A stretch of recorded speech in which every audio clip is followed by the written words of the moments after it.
Hi friends, welcome to Sagi's Cooking. இதுவரைக்கும் என்னோட சேனலை சப்ஸ்கிரைப் பண்ணாதவங்க சப்ஸ்கிரைப் பண்ணுங்கள்.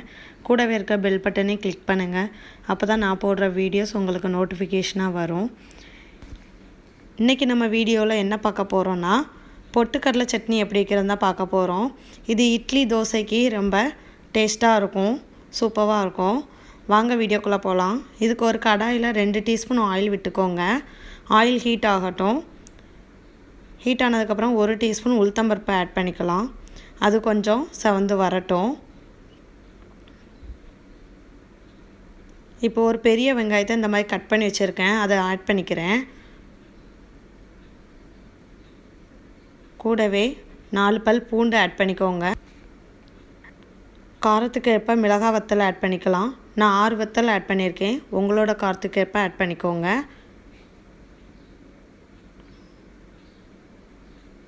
கொஞ்சம் சால்ட் ஆட் பண்ணிக்கலாம், அப்போ தான் வெங்காயம் வந்து குயிக்காட்டு வதங்கி வரும். இந்த அளவுக்கு வதங்கட்டும். அப்புறம் நம்ம ஒரு மீடியம் சைஸ் அளவில் தக்காளி வந்து ஆட் பண்ணிக்கிறேன். கூடவே ஒரு சின்ன துண்டு அளவுக்கு புளி அதையும் ஆட் பண்ணிக்கலாம். ஆட் பண்ணி இது ஒரு 2 மினிட்ஸ் லோ ஃப்ளேமில் வச்சு வதக்கி எடுத்துக்கலாம்.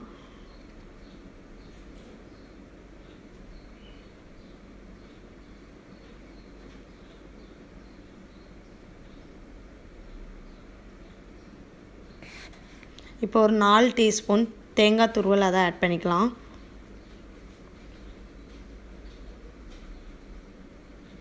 அதோட ஒரு 4 டீஸ்பூன் பொட்டுக்கடலை அதையும் நான் ஆட் பண்ணிக்கிறேன். இதை ஆட் பண்ணி ஒரு 30 செகண்ட்ஸ் லோ ஃப்ளேமில் வதக்கினா போதும். அப்புறம் நம்ம ஸ்டவ் ஆஃப் பண்ணிடலாம்.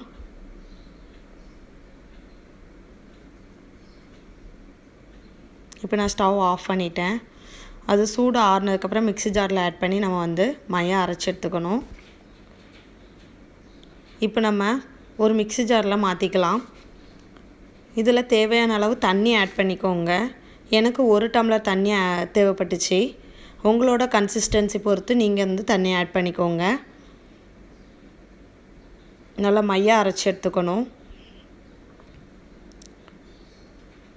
இந்த அளவுக்கு நல்லா மையாக அரைச்சி எடுத்துக்கோங்க.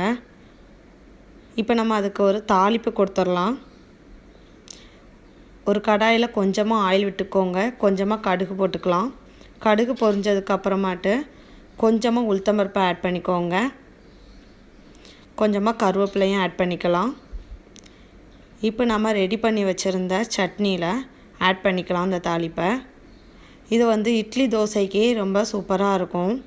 ரொம்ப சிம்பிளான ரெசிபி தான். கண்டிப்பாக செஞ்சு பார்த்துட்டு என்னோடய கமெண்ட் பாக்ஸில் வந்து கமெண்ட் பண்ணுங்கள். பிடிச்சிருந்தால் லைக் பண்ணுங்கள், ஷேர் பண்ணுங்கள், சப்ஸ்கிரைப் பண்ணுங்கள். கூடவே இருக்க பெல் பட்டனை கிளிக் பண்ணுங்கள்.